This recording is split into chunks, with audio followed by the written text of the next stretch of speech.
Welcome to Liberated Living, where we unleash the power within to create extraordinary lives in a more just and vibrant world. I'm Rebeccah Bennett, founder of InPower Institute, and each week we'll explore the places where our liberation, healing, and spiritual growth meet.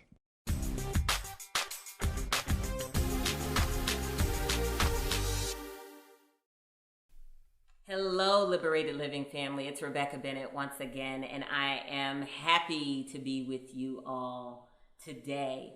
The focus of our conversation today is on when times get tough. And the reason why we're having this conversation is because I, like you, am in the midst of figuring out how to navigate and manage this coronavirus scare that many of us are experiencing, this global pandemic.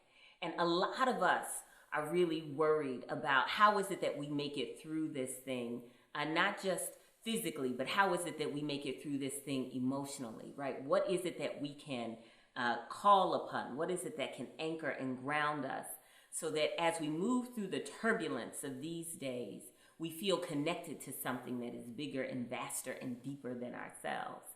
And I want to remind us that we come from high quality stock. We come from durable folks. Now, I'm specifically speaking about my African American and African diaspora lineage, but I'm not exclusive to that because whatever lineage you come from, your people had to survive and endure something, right? And so we come from folks that know what hard times are. We come from folks who have had to navigate difficult and choppy waters. We come from folks upon whom the sky fell. And yet you and I are here. So what is it that we can tap into that can help support and sustain our precious lives in the midst of that which scares us, right? Or in the midst of that which we don't understand?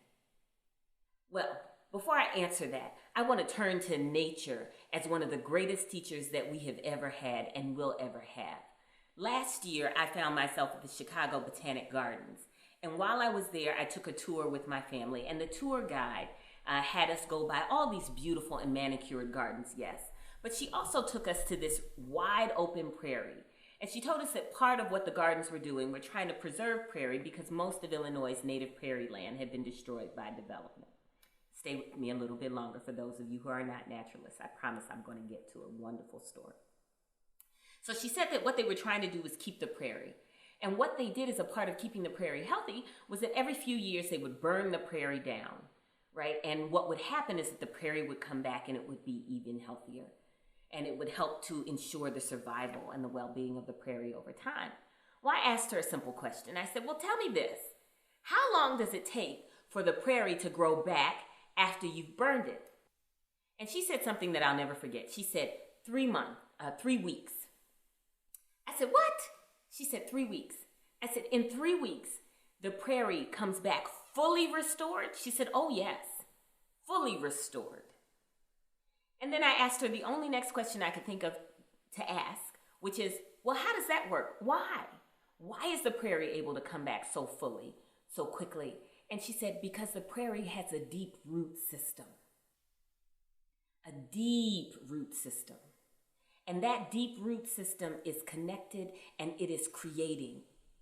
So even though that which is on the surface has been burned away, what is underneath the ground, that which cannot be seen, is still alive and is still working to renew and recreate itself. Hear me, beautiful people. I am not talking about prairies. In this case, the prairie is a metaphor for your beautiful life, right? We have deep root systems. Part of the challenge for me when I was hearing the story is that I was thinking about the prairie only as that which my eyes could see. But she corrected me when she talked about its root system. It turns out that the whole prairie isn't just that which we see, but it's also that vast, deeply rooted and connected system underneath the ground, that too is a part of the prairie. Now, how does that compare to your life or to my life? What I want you to know is what we see is just the tip of the iceberg of who and what we are. but that what supports and sustains our lives is so deep, is so vast, and it often goes beneath our notice or attention, right? We have a deep root system, and that deep root system enables us to survive scorched earth. Did you hear me? She talked about a controlled burn of the prairie. What happens when the prairie is burned? We come from people who have been burned. We come from folks who understand scorched earth. For many of us, this virus will bring about a scorching of a kind. We're going to lose jobs, or we're going to lose loved ones, or we're going to have to do things we haven't had to do before. We're going to feel the burn. But know that you, just like the prairie, have access to a deep root system that is always working on your behalf, that is always seeking to create better, that is working to assure that there is life after scorched earth. It is our root system that makes us resilient and resistant in the midst of life's fires. It is our root system that enables us to survive oppressions and hells of the magnitude that we cannot even begin to comprehend.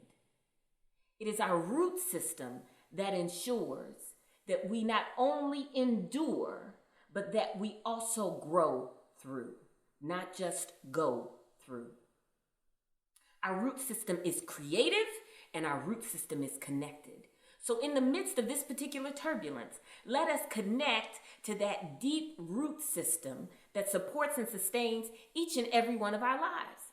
Now you might ask us, say, Rebeccah, well, what's in that root system? I'm so glad you asked. There are 7 things that I would like us to consider as we are tapping into our root system. We might want to develop a practice around connecting to our roots to help us be able to survive difficulty. It's important to develop a practice. So I'm going to give you 7 different areas where you can develop a practice that's going to help you tap into that root system. The first is your lineage. None of us gave birth to ourselves. We all have come from folks. And we come from folks biologically, so blood and bone, our parents, our grandparents, our great-grandparents. But we also come from folks professionally or spiritually. We have a faith lineage, a professional lineage. We have an earth-based lineage. Some of us have been from Arkansas or Mississippi or Nigeria, right, or other places. Tap into that lineage. I want you in times of difficulty to think, how is it that those who came before me survived difficulty? Chances are that there's something in their story that can be useful to us. We don't have to recreate it all. How'd your grandmother get through? How'd your grandfather make it over, right? How did the spiritual teacher in your particular faith tradition manage to navigate hardship? What is it that their lives have to teach us? Call upon your lineage, your deep roots to help you survive the storms of this particular moment. I know what my mother and my grandmother and my great aunt taught me. They got up every day and they did their prayers. They had their conversations with God. My grandmother talked to her Jesus every day. Now, whatever it is that you believe in, call on it before she left her house. And now that I'm in my mid to late 40s, right, I find myself in that same practice where I am praying and centering every day. I'm getting started, right? That's part of the gift and the legacy that my lineage gave me. What is it that your lineage is giving you? You might also consider this second area for tapping into your roots, and that is the roots of experience. We don't just have to look at other people's lives, like our ancestors' lives, for answers. We can also look at our own experience. What has your life taught you about living through hardship? Chances are this is not your first go-round at the rodeo. This is not the first thing that has ever caused you pain or confusion or disappointment or hardship. How is it that you survive the other circumstances? I'll tell you what I've learned in the course of my life is that when I hit difficulty, it's time for me to circle up. That I shouldn't be entering into difficult spaces alone, right? That I need to find my community. Sometimes my community is in my God. Sometimes my community is in my friends or in my families. But one of the things I know is that it says life never gives you more than you can handle. It only works if that second you is plural. So who's in your circle who can help you weather the storms that show up in your life can help you get through this moment of turbulence. What does your life experience have to teach you about how you live and how you survive in the midst of hardship? A third place that we might tap into as a part of our root system is our faith. Now, you already heard me say that my family's practices have given me some gifts of faith. But what is it that your faith tells you will be useful when things are challenging? There is no faith tradition on this earth that doesn't speak to struggle. Every faith tradition has something to say about how the human heart and the human mind and the human soul can endure challenge and strife, turbulence and test. What is it that your faith tradition has taught you? I know one of the things that my faith tradition teaches me is that it's important to not only be connected to the word, it's important to not only be connected to what sustains me, but it's also important for me to act on my faith. It's important for me to be of service, to care for my fellow man, right? And in so doing, when I am of service, that is when my faith is in action. It helps me feel better, and it helps make the world better. What is it that your faith teaches you? Another way that we might tap into that deep well of positive resource that can support and sustain our lives is by taking care of this precious temple called our bodies. Called our bodies. From the first breath to the last breath, it's the only body that will ever be with us at every moment of our lives. It is important for us to do what we can to keep ourselves healthy, get some rest, go for walks, make sure that you stretch, right? Breathe deeply. All of these things are ways that we can care for these beautiful and wonderful bodies. It's the greatest technology is your precious body, right? Take care of our bodies. Again, we might tap into our root system also by tending to our hearts. And when I say tending to our hearts, I mean, what is it that is a source of comfort for your heart? What is it that brings pleasure to you? When times are difficult, let us not shy away from comfort and pleasure. Let us embrace the places where we can get pleasure healthily because it makes us feel good. It turns us on. I really want you to be turned on by life. So if there are passions, if there are pleasures, if there are comforts that are healthy for you, it makes sense to lean into them when things are difficult. I also encourage you to use your gifts. Gifts are another way that we can tap into that deep well of resource. There is no life without gift. Understand this, that the special combination of gifts you have align with the kinds of challenges you're going to have in your life. That is to say, I don't think we get some random set of gifts. I think that we get gifts that help us live through the struggles that come in our lives and that also help other people. So if you have a beautiful singing voice, sing to yourself through this time. Sing your favorite songs because it's going to lift your spirits. Sing to other people because it's going to lift their spirits. Right? Use your gifts. Our gifts not only help the world, but they make us feel better. They tap us into the source. And then lastly, be grateful.